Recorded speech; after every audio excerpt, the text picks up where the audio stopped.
అండి దేవుడి వాక్యము చదువుకుందాం. ప్రార్థించకమునకు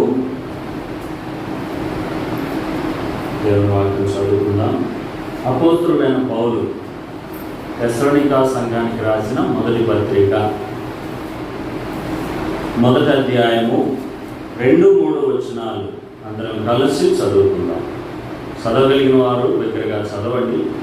చదువు రాని వారు, బైబిల్ లేని వారు ఎవరైనా ఉంటే మీరు జాగ్రత్తగా దేవుని వాక్యాన్ని వినండి.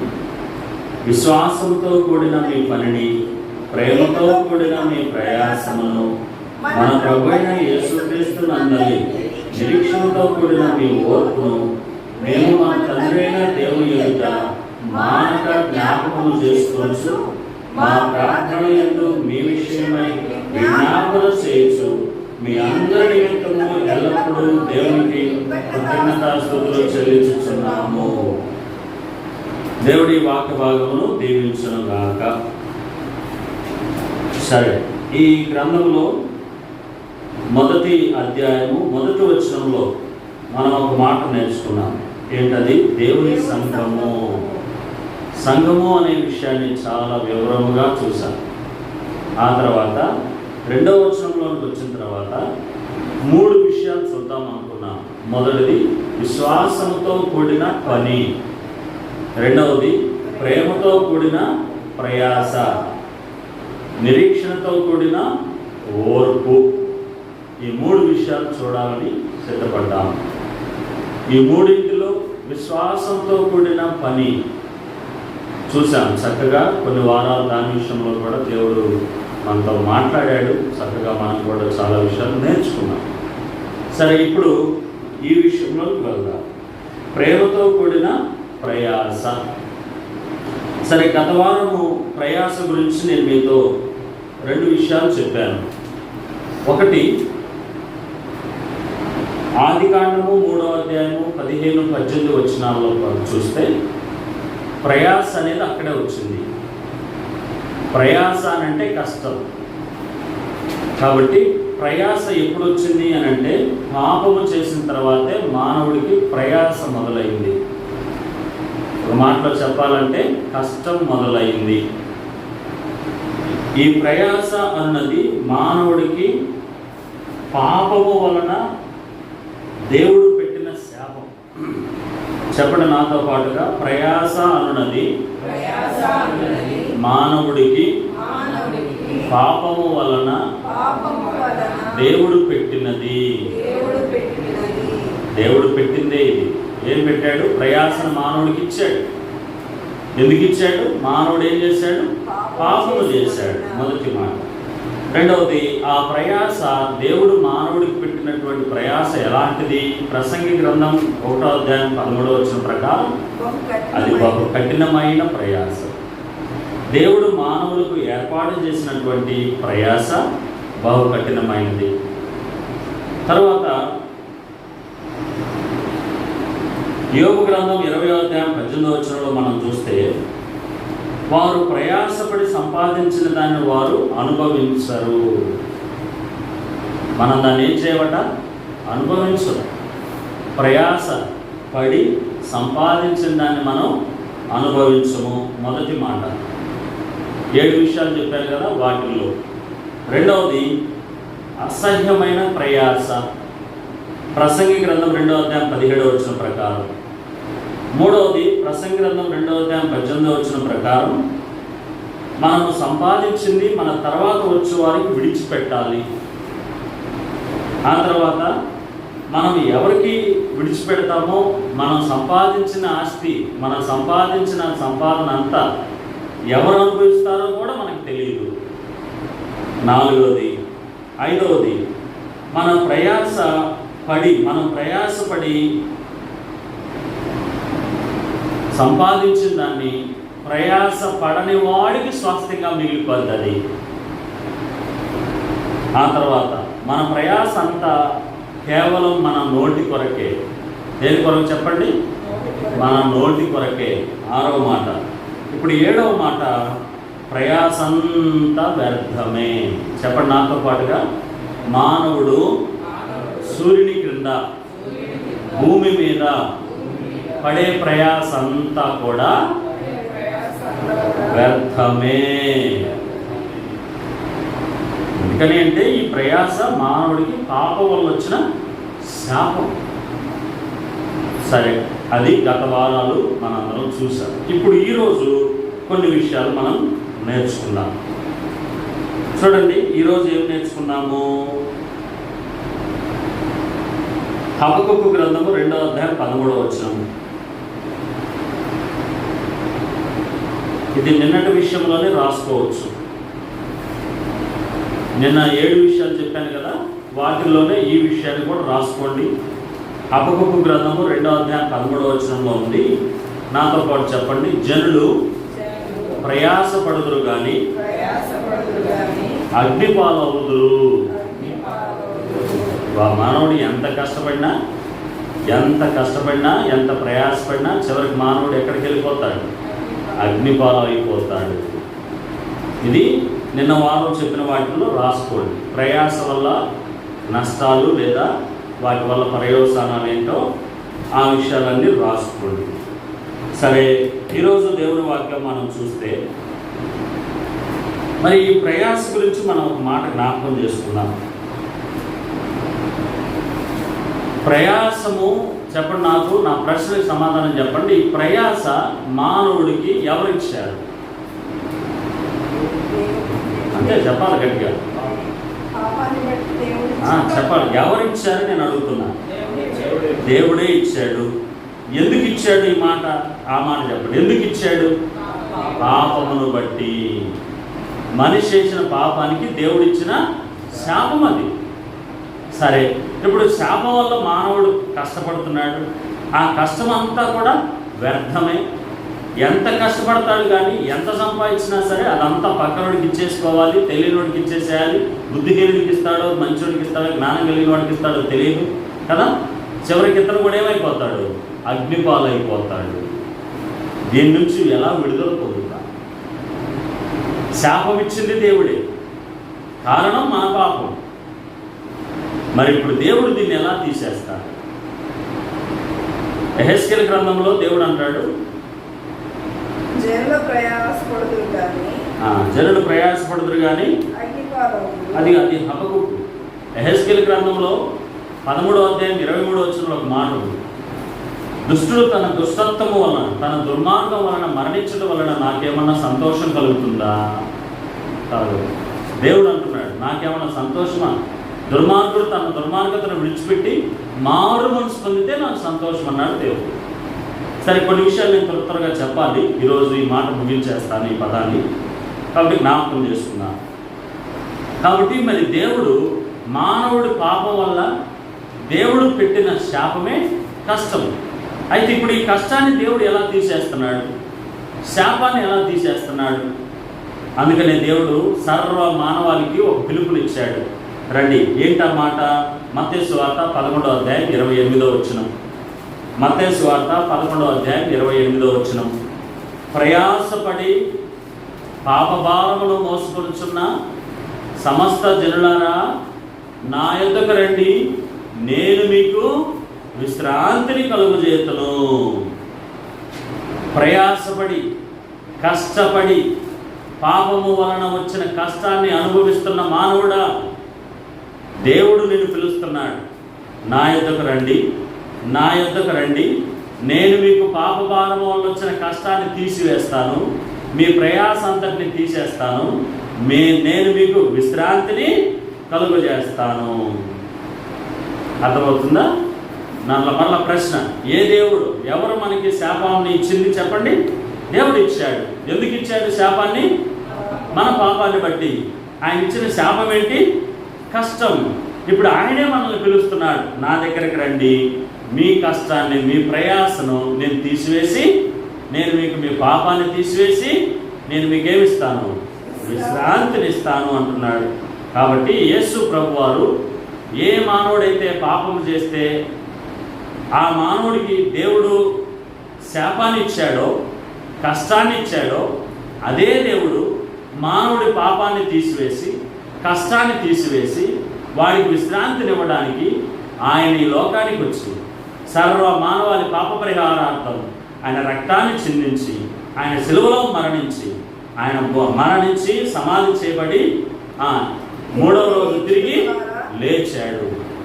సర్వ మానవాళి పాప క్షమాపణ కొరకు ఆయనే క్రయధనంగా తన రక్తాన్ని, తన ప్రాణాన్ని సిలువలో అర్పించాడు, మరణించాడు, సమాధి చేయబడ్డాడు, తిరిగి లేచాడు. కొరింథీయులకు రాసిన పత్రిక 15వ అధ్యాయం, 1 కొరింథీ 15వ అధ్యాయం 3-4 వచనాల్లో లేఖనముల ప్రకారము ఆ మాట చదవండి. మన పాపముల నిమిత్తము అని అంటున్న మాట చదవండి. 1 కొరింథీ 15:3-4 వచనాలు. అదేమనగా లేఖనముల ప్రకారము క్రీస్తు మన పాపముల నిమిత్తము మృతి పొందెను, సమాధి చేయబడెను, లేఖనముల ప్రకారం మూడవ దినమున తిరిగి లేపబడెను. ఆయన మన పాపముల కొరకు ఆయన మరణించాడు, సమాధి చేయబడ్డాడు, తిరిగి లేచాడు. సర్వ మానవాళికి ఉన్న పాప పరిహారము జరిగిపోయింది, ఆయనే జరిగించాడు. ఇప్పుడు ఆయన అంటున్నాడు, కాబట్టి మీ పాపానికి పరిహారం నేను జరిగించాను, ఇక మీరు కష్టపడాల్సిన అవసరం లేదు, నా దగ్గరకు రండి, నేను మీకేమిస్తాను? విశ్రాంతినిస్తాను. మీ పాప ఫలితమైనటువంటి శాపమైనటువంటి కష్టం నుంచి, ప్రయాస నుంచి విడుదల పొందండి అని దేవాతి దేవుడు సర్వసృష్టికర్త సర్వ మానవాళికి పిలుపునిస్తున్నాడు. సరే, యేసు ప్రభు వాక్యమును నమ్మి, యేసు ప్రభు యందు విశ్వాసం ఉంచి పాప క్షమాపణ పొంది బాప్తిజం పొందాం. ఇప్పుడు మనకి ఈ ప్రయాస ఉందా? కష్టం ఉందా అని అంటే ఇప్పుడు ఒక మాట నేను మీతో చెప్తా. ఉంది. ఏముంది చెప్పండి? ఏముంది? ప్రయాస ఉంది. నేను ఒక మాట చెప్తాను. యేసు ప్రభు వారిని నమ్మకమునకు పాపం వల్ల వచ్చిన శాపమే కష్టం. యేసు ప్రభు వారిని నమ్మిన తర్వాత పాపం పోయింది, కష్టము ఉంది, కష్టం కూడా ఉంటుంది. బాగా అర్థం చేసుకోవాలి. ప్రయాస అంటే కష్టమే. యేసు ప్రభు వారి నమ్మకం ఏముంది? పాపం ద్వారా వచ్చిన కష్టం ఉంది. ఇప్పుడు యేసు ప్రభు వారిని నమ్మిన తర్వాత పాపం పోయింది, మరలా ఏముంది? కష్టం ఉంది. అయితే జాగ్రత్త, అది పాపం బట్టి అనుభవిస్తున్నావు, ఇక్కడ ప్రభువుని బట్టి అనుభవిస్తున్నాం. ఇదే కాదు. ప్రభువు కొరకు మనం ప్రభువులకు వచ్చాం, పాప క్షమాపణ పొందాం, పరిశుద్ధంగా జీవిస్తున్నాం. ఇప్పుడు ప్రభు కొరకు శ్రమ ఉంది, ప్రభు కొరకు కష్టం ఉంది, ప్రభు కొరకు ప్రయాస ఉంది. గతంలో ప్రభు ఎరగమునుపు పాపం కొరకు శ్రమ ఉంది, పాపం కొరకు కష్టం ఉంది, పాపం కొరకు ప్రయాస ఉంది. ఇప్పుడు లేదు. ఇప్పుడు ఎవరు వచ్చారు మనకి? పాప బదులు. మన గతంలో మన మీద అధికారి ఎవరు? పాపం. ఇప్పుడు మన మీద అధికారి ఎవరు? ప్రభు అయిన యేసుక్రీస్తు. కాబట్టి యేసుక్రీస్తు ప్రభువు మనకి అధికారి. ఇప్పుడు మనము ఆయన మీద ప్రయాసపడాలి. ఇప్పుడు దీనికి నష్టము లేదు అన్న గుర్తుపెట్టుకో. తమ్ముడు, అక్క, గుర్తుపెట్టుకో. యేసు ప్రభు నందు పడే ప్రయాసకి నష్టం లేదు. అక్కడ వ్యర్థం, ఇక్కడ లాభం. అందుకని ఆ మాట చదువుకున్నారండి. కొరింథీయులకు రాసిన మొదటి పత్రిక 15వ అధ్యాయము, ఇందాక చదివిన 15వ అధ్యాయంలోనే 58వ వచనాన్ని చదువుకున్నాం. 58వ వచనాన్ని చదువుకున్నాం. కాగా నా ప్రియ సహోదరులారా, మీ ప్రయాసము అది ప్రభునందు మై ప్రయాస వ్యర్థము కాదు. పాపములో మన ప్రయాస వ్యర్థం. వారు ప్రయాసపడతారు కానీ వారు అగ్నిఫలములు. ప్రభువులో ఉన్నవారు ప్రయాసపడతారు కానీ పరలోకము చేరుదురు. గుర్తుపెట్టుకోవాలి. కాబట్టి ఇప్పుడు మత్తయి సువార్తలో మనం చదువుకున్నట్టుగానే మరలా ఒక సందర్భాన్ని మీకు గుర్తు చేస్తా. ఉదాహరణకి లోకాసు వార్తలో, లోకాసు వార్త 5వ అధ్యాయం మీరు తీసి ఉంచండి. 1 నుండి 7 వచనాల భాగాన్ని నేను మీతో పంచుకుంటాను.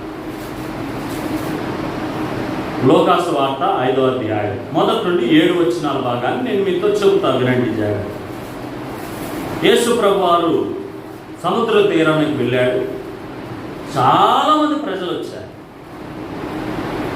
ఆయన అక్కడికి వచ్చేసరికి, సముద్ర తీరానికి వచ్చేసరికి, పేతురు అనే ఒక అతను వల సరి చేసుకుంటూ పడవ దగ్గర ఉన్నాడు. సముద్ర ఒడ్డున పడవ దగ్గర ఉన్నాడు. ఆయనకి సొంత పడవలు ఉన్నాయి.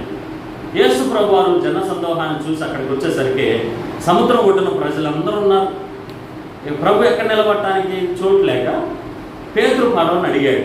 పేతురు, నీ పడవను కొంచెం లోపలికి వేస్తావా, నేను నిలబడి వాక్యం చెప్తాను అంటాడు. ఆయన సరే అంటాడు. ఆ పడవను కొంచెం లోపలికి వేస్తే ఆ పడవ మీద నిలబడి వీళ్ళందరికీ వాక్యం చెప్తాడు. అయిపోయింది వాక్యం. ఆయన వాక్యం చెప్పడం అయిపోయిన తర్వాత పేతురు సంగతి చూశాడు. పేతురుతో మాట్లాడుతున్నాడు. పేతురు గతంలో, అంటే ఆ రాత్రంతా సముద్రంలో చేపలకు వెళ్ళాడు కానన్నా ఒక్క చేప కూడా దొరకలేదు.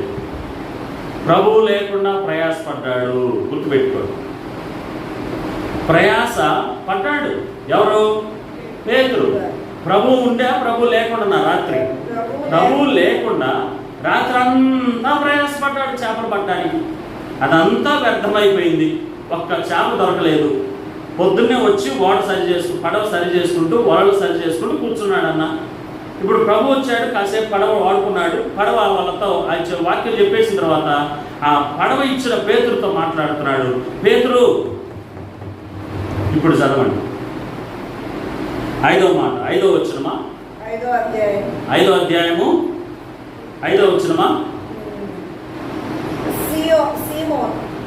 సీమోను పేతురు, ఆ పై మాట చదువు, 4వ వచనం. ఆయన బోధించుట చాలించిన తర్వాత అది నీవు దోణెను లోతునకు నడిపించి చేపలు పట్టుటకు మీ వలలు వేయుడని సీమోనుతో చెప్పగా. ఇప్పుడు చేపలు పట్టాయా, లోపలికి వేసుకొని లోపలికి తీసుకెళ్ళు, లోతులో తీసుకెళ్ళి వల వేసి చేపలు పట్టమని సీమోనుతో చెప్పాడు, పేతురుతో చెప్పాడు. ఇప్పుడు పేతురు అంటున్నాడు, చూడేమంటున్నాడు, నా ఏలినవాడా, రాత్రంతా మేము ప్రయాసపడ్డాం. చెప్పండి, నా ప్రశ్నకు మీరు సమాధానం. రాత్రంతా పేతురు ప్రభుతో ప్రయాసపడ్డా, ప్రభు లేకుండా ప్రయాసపడ్డా? ప్రభు లేకుండా ప్రయాసపడ్డాడు. ఏమీ మిగల, వ్యర్థం. ఇప్పుడు ప్రభు వచ్చాడు, ఇప్పుడు ప్రభు పక్కన ఉన్నాడు, ఇప్పుడు ఆయన చెప్తున్నాడు. ఇప్పుడు ఆ మాటకి పేతురు అంటున్నాడు, రాత్రంతా ప్రయాసపడితే కానీ ఇప్పుడు నువ్వు చెప్పిన ప్రకారం నేను మళ్ళా పడవలోకి వెళ్తాను, నేను మళ్ళా ఇప్పుడు వల వేస్తాను అని చెప్పి వల వేశాడు. 6వ వచనం, వారలాగు చేసి విస్తారమైన చేపలు పట్టారు. వాళ్ళ ప్రయాస ఇప్పుడు ఎంత ఏమైపోయిందన్న? బాగా ఫలించింది. వారి ప్రయాస ఆశీర్వదించబడింది. వారి ప్రయాస వ్యర్థం కాలేదు. వారి ప్రయాస లాభంగా ఉంది. వాళ్ళ ప్రయాస నష్టం కాలేదు. ఎవరుంటే? ప్రభు ఉంటే. ప్రభువునందు మన ప్రయాస, ప్రభుతో మన ప్రయాస ఎన్నడూ వ్యర్థము కాదు. ఇప్పుడు చూడండి, అదే వచ్చిన మళ్ళా చదువుతున్నా. వారు అలాగు చేసి విస్తారమైన చేపలు పట్టిరి, అందుచేత వారి వలలు పిగిలిపోవచ్చుండగా వారు వేరొక దోణిలోనున్న తమ పాలివారు వచ్చి తమకు సహాయం చేయవలని వారిని సంఖ్యలు చేసిరి. వారు వచ్చి 2 దోణెల మునుగునట్లు నింపిరి.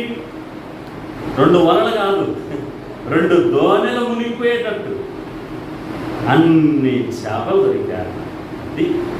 ప్రభువులో మన ప్రయాస వ్యర్థము కాదు, గుర్తుపెట్టుకోవాలి. కాబట్టి మనం ప్రయాసపడేది ప్రభువులో ప్రయాసపడాలి, ప్రభువు ద్వారా ప్రయాసపడాలి, ప్రభువును కలిగి ఉండి ప్రయాసపడాలి. ప్రభువు లేకుండా, ప్రభువుతో సమాధానం లేకుండా, ప్రభువుతో సహవాసం లేకుండా, ప్రభువుతో నెమ్మది లేకుండా, ప్రభువుతో మాట్లాడకుండా నువ్వు ఆయన విడిచిపెట్టి నీ ఇష్టానుసారంగా ఎంత ప్రయాసపడినా నీ ప్రయాసకుల ఆ లాభమేమీ ఉండదు. అందుకని ప్రభు ఒక చోట ఉన్నాడు, నేను లేకుండా మీరేమీ చేయలేరు. ప్రభు లేకుండా మనం ఏం చేయలేము. పేతురు రాత్రి అంతా కష్టపడ్డాడు. ఇప్పుడు ప్రభు వస్తే కాసేపట్లోనే ఎన్ని చేపలు పడ్డాయి? 2 దోణెలు, అంటే 2 పడవల నిండా చేపలు దొరికాయి. కాబట్టి ఈరోజు నువ్వు కూడా ఒకసారి ప్రశ్న వేసుకో, సహోదరుడా సహోదరి, ప్రభువుతో పనిచేస్తున్నావా? ప్రభువును కలిగి ఉండి పనిచేసుకుంటున్నావా? ప్రభువు లేకుండా పనిచేసుకుంటున్నావా? ఆలోచించు. మన ప్రయాస ప్రభువునందు ఉండాలి. ప్రభువునందు మన ప్రయాస ఎన్నడూ ఏం కాదు, వ్యర్థము కాదు. ఇప్పుడు ప్రభువునందు ప్రయాస ఎలా? కొన్ని మాటలు చెప్తాను. ప్రభువునందు ప్రయాస ఎలా? ప్రభువునందు ప్రయాస ఎలా? కొన్ని మాటలు చెప్తాను. రాసుకున్నాము, త్వరగా రాసుకోవాలి. మొదటి మాట, కొరింథీయులకు రాసిన మొదటి పత్రిక 14వ అధ్యాయం 1వ వచనం. మొదటి కొరింథీ 14వ అధ్యాయము 1వ వచనం. ప్రేమ కలిగి ఉండుటకు ప్రయాసపడు. అది ప్రభువునందు ప్రయాస అంటే ఏంటంటే అన్న, ప్రభువును కలిగి ఉండి మనం ఎలా ప్రయాసపడాలి, ఏం చేయాలి అని అంటే, ప్రభువుతో ఏంటంటే మొదటి వచనం చదవమా 14. ప్రేమ కలిగి ఉండుటకు ప్రయాసపడు. నువ్వు నేను ప్రభువును కలిగి ఉన్నవారు, మేము ప్రభువును కలిగి ఉన్నామే, మేము యేసు ప్రభువును నమ్ముకున్నామే, మేము యేసు ప్రభు నామలో బాప్తిజం తీసుకున్నామే, మేము యేసు ప్రభు నామలో మందిరానికి వస్తున్నామే, మేము ప్రభువుతోనే ఉన్నామే అనుకుంటున్నారేమో. ప్రభువుతో నువ్వు ఉండి ప్రయాసపడుతున్నావా అని అంటే నీలో కొన్ని లక్షణాలు ఉండాలి. ఈ లక్షణాలు కలిగి ఉండి నువ్వు పనిచేసుకో, ఆశీర్వదించబడతావు. ఏంటి ఆ లక్షణాలు? సంఘము, ప్రభువు బిడ్డలు, ఆది అపోస్తలులు, బైబిల్లో ఉన్న భక్తులు ఎలా ప్రభువునందు ప్రయాసపడ్డారు అని అంటే, వారు ప్రేమించుటలో ప్రయాసపడ్డారన్న. వారు ఏం చేశారు? ప్రేమించుటలో ఏం పడ్డారు? ప్రయాసపడ్డారు. క్రీస్తు ప్రేమను కలిగి ఉండటానికి ప్రయాసపడ్డారు. ప్రేమ, ఇతరులను ప్రేమించడానికి కష్టపడుతున్నారు. ప్రేమను వెంటాడుడి.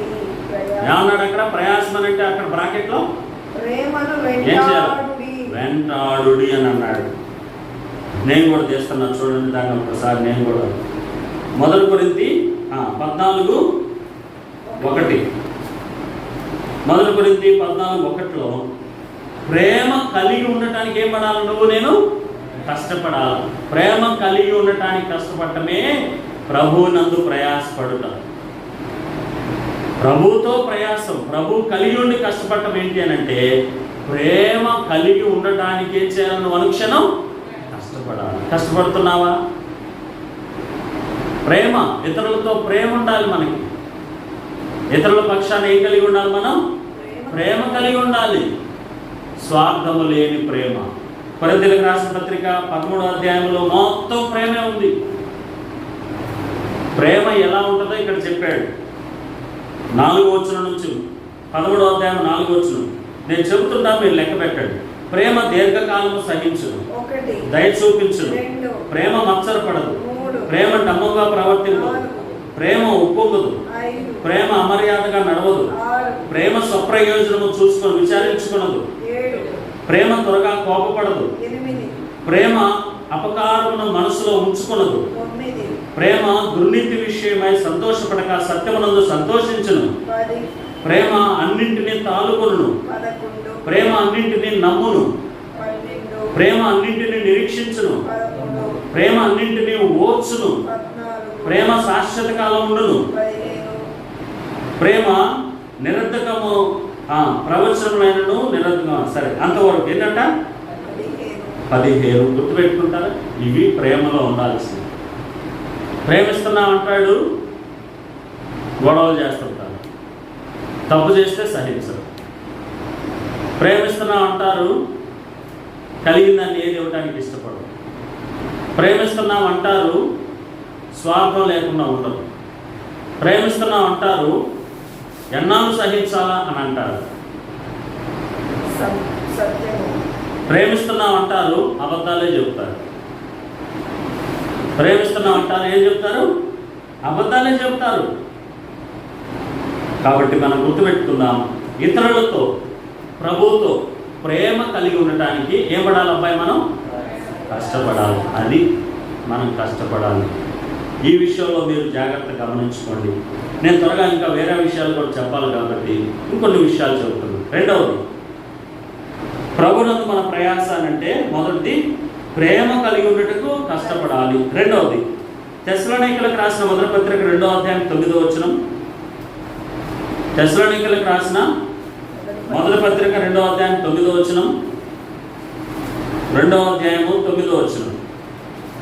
అవును సహోదరులారా, మా ప్రయాసమును కష్టమును మీకు జ్ఞాపకం ఉన్నది కదా. మేము మీలో ఎవరికైనా భారముగా ఉండకూడదని రాత్రి పగళ్ళు కష్టము చేసి జీవమును చేయొచ్చు మీకు దేవుని సువార్తను ప్రకటించితిమి. ఏం చేశారు వీళ్ళు? ప్రయాసపడి రాత్రి పగళ్ళు పని చేసుకుంటున్నారు, కష్టపడుతున్నారు. ఏం ప్రకటిస్తున్నారు? సువార్త ప్రకటిస్తున్నారు. అది కాబట్టి నువ్వు నేను కూడా ప్రయాసపడాలి. ప్రభునందు మన ప్రయాస ఎట్లా ఉండాలంటే అబ్బాయి ఇదిగో సువార్త ప్రకటించడంలో ప్రయాసపడాలి, కష్టపడాలి. దేవుడు కలిగి ఉండి కష్టపడితే అది లాభము అని అన్నానే ఇందాక. విస్తారమైన చేపలు దొరికే అన్నానే. మనందరికి ఏం గుర్తుకొస్తా ఉంది? మీ పనులు గుర్తుకొస్తాం. నేను కూడా కష్టపడి ప్రభువులు కలిగి ఉండి కష్టపడి పొలం పనులు చేసుకుంటే పంట బాగా పండు. నేను కూడా ప్రభువులు కలిగి ఉండి బాగా కష్టపడితే ఉద్యోగంలో మంచి జీతం వచ్చింది. నేను కూడా ప్రభువులు కలిగి ఉండి మంచి బాగా చదువుకుంటే మంచి మార్కులు వస్తాయి. నేను కూడా ప్రభువులు కలిగి ఉండి బాగా కూలి పని చేసుకుంటే మంచి డబ్బులు వస్తాయి. నేను కూడా ప్రభువులు కలిగి ఉండి బాగా గేదె వ్యాపారం చేసుకుంటే మంచి పాలు డబ్బులు వస్తాయి. ఇదే మీ ఆలోచన. ఇది కాదు. భూ సంబంధమైన ఆలోచనలు ప్రక్కన పెడదాం. ఒక రకంగా చెప్పాలంటే అది కూడా నష్టమని కాదు. ప్రభువులు కలిగి ఉంటే అది కూడా లాభమే. దేవుడు దాన్ని కూడా నష్టపరుస్తానని ఏం అనలేదు. అయితే ఇది మనకు కావాల్సిన అవసరం. మొదటిది ఏం చేయాలా? ప్రజలతో ఏం కలిగి ఉండాలా? ఇతరులతో ప్రేమ కలిగి ఉండడానికి కష్టపడదాం. రెండవది సువార్త ప్రకటించడానికి ఏం చేయాలా? కష్టపడాలి. ఏం పడుతున్నాం మరి చెప్పు? సువార్త ప్రకటించడానికి, ఇతరులకు దేవుడి గురించి తెలియచేయడానికి ఏమన్నా కష్టపడుతున్నావా? ఒకళ్ళ దగ్గరికి వెళ్దామనంటే ఎప్పుడైనా రావడానికి సిద్ధంగా ఉండండి. అయ్యా పలానా చోటుకి వెళ్దాం, వాక్యం చెప్దాము, కాస్త పలానాలో ప్రార్థన చేద్దాము అని నేను అడిగితే దానికి మీరు సిద్ధంగా ఉండాలి. మీరు కూడా మీ పక్కన తెలియని వారికి చెప్దాము అని ధైర్యంగా ఉండండి. వాళ్ళు అసలు వినర్లే, చెబుతుంటేనే పోతారు, అసలు వాళ్ళు పట్టించుకోరు. ఇవన్నీ నీకు అనవసరం. నేను చెబుతానమ్మా, కాసేపు వింటావా? అడగండి, బతిమలాడండి, కాసేపు విను నా మాట, ఈసారి ఇప్పుడు కాదు ఈసారి అన్నట్టుగా మాట్లాడాలి. ఎట్లా మాట్లాడుకోవాలో ఒకసారి నేను ఒక మాట చెప్తాను. మనం ఎవరికైనా సువార్త చెప్పాలి అని అంటే ఫస్ట్ వారితోటి డైరెక్ట్గా సువార్త చెప్పకుండా వాళ్ళకున్న బాధలు ఏంటో అడగాలి. అమ్మా బాగున్నారా? ఎట్లున్నారు? అసలు ఎట్లా మీ ఆదాయం ఎట్లా? మీ బ్రతుకు తెరువు ఎలా ఉంది? ఏమన్నా సరే కూర్చో. మీ బ్రతుకు తెరువు ఎలా ఉంది? ఏం చేస్తారు? అసలు ఇంట్లో పరిస్థితులు ఎలా ఉన్నాయి? వాళ్ళ క్షేమాన్ని అడగాలి. అప్పుడు వారు మనం అడగటంతో మనకి వాళ్ళన్నీ చెప్తుంటారు. అప్పుడు మనం వాటిని ఫీల్ అవ్వాలి. మనం వాటిని ఏం చేయాలక్క? ఫీల్ అవ్వాలి. అంటే మనం వాటిని మన బాధల్లాగా ఆలోచించుకొని అయ్యో అమ్మ ఎంత బాధ తల్లి, నిజమేనమ్మా అనుకుంటే చాలా కష్టం రా, అట్లా ఉందా నాకు తెలియదు. నిజంగా మనం వారి పరిస్థితిలోకి వెళ్ళిపోవాలి. అలా వెళ్ళి వారి బాధలన్నీ తెలుసుకున్నాక అప్పుడు వారి కష్టాలని చెప్పిన తర్వాత అప్పుడు సువార్త ఇదిగో నీ బాధలు నీ కష్టాలన్నీ నేను అనుభవించిన దాన్ని, నేను అనుభవించిన వాడిని ఒకసారి ఇదిగో మా యేసు ప్రభు గురించి ఒకసారి చెప్పు అని చిన్నగా అప్పుడు యేసు ప్రభు గురించి చెప్పడానికి ప్రయత్నం చేయి. ఖచ్చితంగా వింటాను. ఎందుకంటే ఇప్పుడు దాకా నువ్వే విన్నావు. ఆమె కష్టాలు, ఆమె బాధలు, వారి కష్టాలు నువ్వు విన్నావు కదా. ఇప్పుడు నువ్వు దేవుడి గురించి చెప్తుంటే చక్కగా వింటావు. మొదటి రోజు కుదరలేదా? జనాలు ఉన్నారా? రెండో రోజు మళ్ళీ టైం చూసుకొని పని కలిగించుకొని పోవాలి వాళ్ళ దగ్గరికి. నువ్వు ప్రేమించిన వారితో ఈ పని చేయాలి. పిల్లలు నష్టపోకుండా, ప్రాణం కోల్పోకుండా, నరకానికి వెళ్ళకుండా ఉండాలంటే ఇలాగ మనం మన పనులు చేసుకుంటేనే ఈరోజు ఎవరికన్నా వాక్యం చెబుతామా? అవకాశం ఉన్నంత వరకు వారానికి ఒక్కరికన్నా సువార్త చెప్తామా? ప్రయత్నం చేయాలా. పనులు చేసుకున్నామా, పండుకున్నామా, డబ్బులు సంపాదించామా, ఇవాళ ఎంత వచ్చింది, లాభం ఎంత వచ్చింది, తిన్నామా, పండుకున్నామా, నష్టం కలిగిందా అని ఏడ్చుకొని కూర్చోవడం కాదు. సువార్త కొరకు ఏదన్నా ప్రయాసపడ్డాము. రెండవ మాట. మూడవది చూద్దారండి. 1 తిమోతి 5వ అధ్యాయము 17వ వచనం. 1 తిమోతి 5వ అధ్యాయము 17వ వచనం. బాగుగా పాలన చేయు పెద్దలను, చూడండి అక్కడ, బాగుగా పాలన చేయు పెద్దలను, విశేషముగా వాక్యమందును ఉపదేశమందును ప్రయాసపడు వారిని సన్మానమునకు పాత్రులుగా ఎంచవలెను. అయితే ఇక్కడ బాగుగా ప్రయాసపడేవారు అంటే దేంట్లో ప్రయాసపడుతున్నారు వారు? పాలన బాగా చేయడానికి, వాక్యము చెప్పడానికి ఏది పడుతున్నారు? అది నువ్వు నేను కూడా వాక్యం చెప్పడానికి కష్టపడాలి. ఈరోజు ఒకసారి మోషే ఇశ్రాయేల్ ప్రజలందరినీ కనాను దేశానికి నడిపిస్తున్నప్పుడు ఒకానొక సందర్భం వచ్చినప్పుడు దేవుడు మోషేని తీసేసుకుంటున్నాడు. అంటే మోషేకి మరణం దగ్గరకు వచ్చింది. మోషేని దేవుడికి పైకి పిలుచుకుంటున్నాడు. మోషే నీ పని అయిపోయింది, నువ్వు పైకి రా అన్నాడు. అప్పుడు మోషే ప్రార్థన చేశాడు, ప్రభువా నా చావు నాకు తెలుస్తుంది, నా మరణం నాకు తెలిసింది, ఇక నేను నీ దగ్గరకు రావాలి. అయితే ప్రభువా ఈ ప్రజలను అనాథలుగా వదిలిపెట్టవద్దు, ఈ ప్రజలని నడిపించడానికి ఒక నాయకుడిని అనుగ్రహించు, వీరి ముందర ధైర్యంగా నడవగలిగిన ఒక నాయకుడిని అనుగ్రహించు ప్రభువా అని మోషే ప్రార్థన చేశాడు. దేవుడు ప్రార్థన ఆలకించి యెహోషువని దేవుడు అనుగ్రహించాడు. ఈరోజు నువ్వు నేను కూడా ఆనాడు మోషే ప్రార్థన చేశాడు, ప్రజలను వాక్యం చెప్పి నడిపించాడు, తర్వాత నాయకుడిగా యెహోషువ వచ్చాడు. ఈరోజు నేను దేవుని సంఘాన్ని దేవుని కృప ద్వారా నడిపిస్తున్నా, నా తర్వాత ఇక్కడ ఎవరున్నా? నేను ఎవరిని నిలబెట్టాలి ఇక్కడ వాక్యం చెప్పడానికి? మీ ప్రయాస అంతా మీ పనుల కొరకేనా, మీ కుటుంబాల కొరకేనా? నీ దేవుని కొరకు ఏమన్నా ప్రయాస ఉందా? 40 సంవత్సరాలు యెహోషువ మోషే క్రింద నమ్మకంగా పనిచేశాడు. అబ్బాయి 40 సంవత్సరాలు మోషే క్రింద యెహోషువ ఎన్ని సంవత్సరాలు పనిచేశాడు? ఎన్ని సంవత్సరాలు? 40 సంవత్సరాలు యెహోషువ మోషే క్రింద నమ్మకంగా పనిచేశాడు. మంచి పరిచారకుడు. ఇక్కడ దేవుని వాక్యమును ప్రకటించడానికి సిద్ధపాటుగా ఉన్నావా? దేవుని మందిరానికి క్రమం తప్పకుండా పాల్గొంటున్నావా? ప్రతి ఆదివారం దేవుని సన్నిధిలో ఆరాధన చేస్తున్నావా? ప్రతి వారం గుడికి నువ్వు పోగొట్టుకోకుండా వస్తున్నావా? నమ్మకంగా దేవునికి దశభాగాలు ఇస్తున్నావా? నమ్మకంగా దేవునికి పరిచర్యలో ఎక్కడా కూడా ఒళ్ళు దాచుకోకుండా పనిచేస్తున్నావా? ఖచ్చితంగా దేవుడు నిన్ను వాక్యం చెప్పడానికి వాడుకుంటాడు. నువ్వు వీటన్నిటిలో నమ్మకంగా లేకపోతే దేవుడు నిన్ను వాక్యం చెప్పించే స్థాయికి తీసుకురాలేడు. ఒకవేళ తీసుకొచ్చినా నేను తెచ్చినా నీలో గర్వం పెరుగుద్ది, మందిరాన్ని నాశనం చేస్తావు. పని చేయడం చేత కాదు, వాక్యం చెప్పడానికి వస్తా. ఆరాధన చేయడం చేత కాదు, వాక్యం చెప్పడానికి వస్తా. సమర్పించుకోవడం చేత కాదు, వాక్యం చెప్పడానికి వస్తా. బలలేయటం చేత కాదు, చాపలోడటం చేత కాదు, చాపలేయటం చేత కాదు, వాక్యం చెప్పడానికి వస్తా. వీరిని కనుక ఇట్లా వాక్యం చెప్పడానికి వస్తే వీరిలో ఏం పెరుగుద్దన్నా? గర్వం.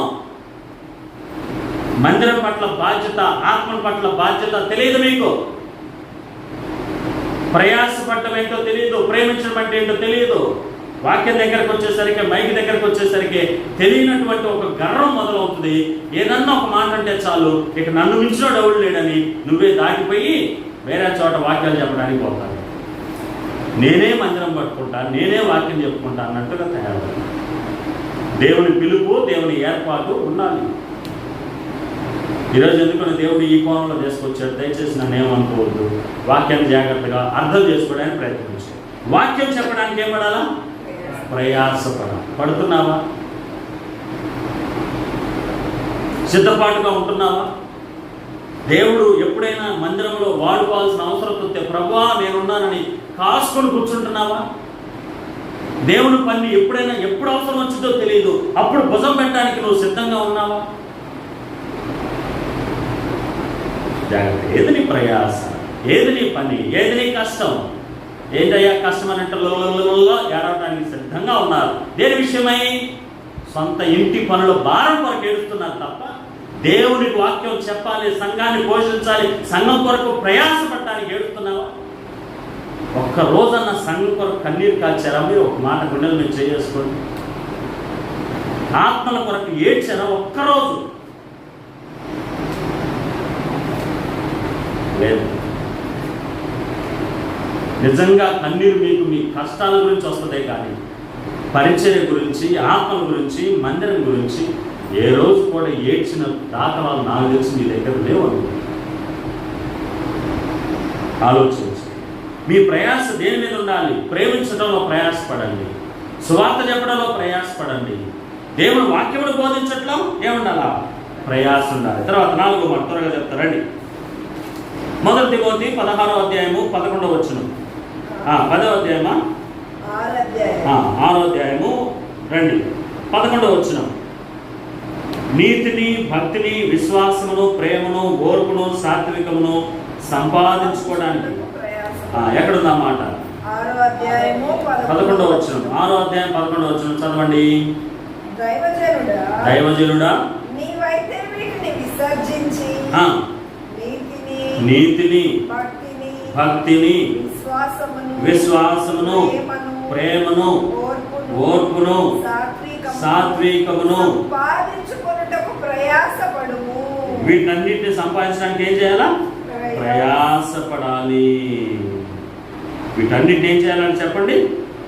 ప్రయాసపడాలి. వీటన్నిటి సంపాదించుకోవడానికి. మరి నువ్వు దేన్ని సంపాదించినా ప్రయాసపడుతున్నావు? రోజు చెప్పుతున్నా నీతిని సంపాదించడానికి. ఈరోజు నీతి కొరకు ఏదన్నా కష్టపడ్డావు, భక్తి కోసం కష్టపడ్డావు, విశ్వాసం కోసం కష్టపడ్డావు, ప్రేమను చూపించడానికి కష్టపడ్డావు, ఓర్పుగా ఉండడానికి కష్టపడ్డావు, సాత్వికం కలిగి ఉండడానికి ఏమన్నా కష్టం చేశావు? ఈరోజు భక్తిని సంపాదించడానికి ప్రయాసపడ్డావు, ఏదన్నా కష్టపడ్డావు. కొన్ని వారం అంతా భక్తి సంపాదించుకోవడానికి ఏదన్నా కష్టపడ్డావు. దేవుని వాక్యాన్ని చదివితే చాలు. దేవుని వాక్యాన్ని చదువుకోవటం, ఆ వాక్యంలో ఉన్న భక్తిని, ఆత్మీయతను లోకంలో ప్రదర్శించటమే, విశ్వాసంలో నిలబడటమే. విశ్వాసమును సంపాదించుకుంటున్నావా? విశ్వాసాన్ని ఎలా సంపాదించుకుంటావు? ఒకసారి విన్నాగా మనం. చెప్తారా? ఒక మాట చెప్పండి త్వరగా మీరే. విశ్వాసం ఎలా కలుగుతుంది? క్రీస్తుని గురించిన మాట విన్నవారు అందరికీ ఏం కలుగుతుంది? విశ్వాసం కలిగింది. మరి ఈరోజు నువ్వు విశ్వాసాన్ని సంపాదించుకున్నావా అని అంటే, వాక్యాన్ని చదివావా ఈరోజు పొద్దున? ఈరోజు వాక్యం చదివావా? ప్రార్థన చేసావా? భక్తిని సంపాదించుకున్నావా?